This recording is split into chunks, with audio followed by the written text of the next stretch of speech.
Така, сега ще ви покажа още едно приложение на Tintbrush. Ето тия тук пръсти. Сега запитват супер лесно.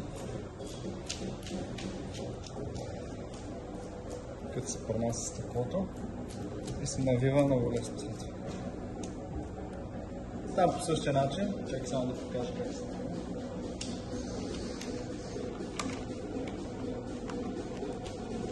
Ето.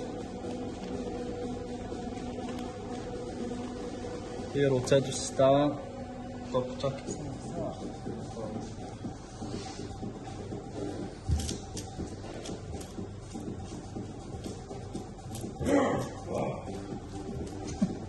Какво рано лежиш?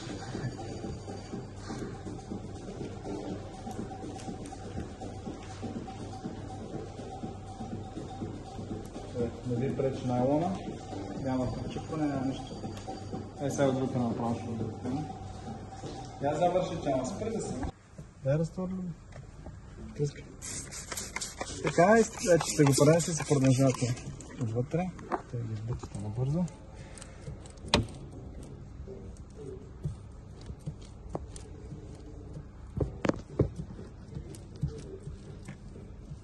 Пръчета ги заглаждаме. Хоп. Аре бутилата. Тук вземем булмаките. Вземем булмакче. Хоп. Леко с дамото само колега.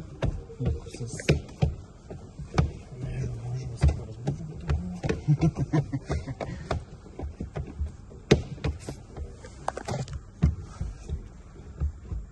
Ей, каква дръжка извадих? На теслата? На теслата?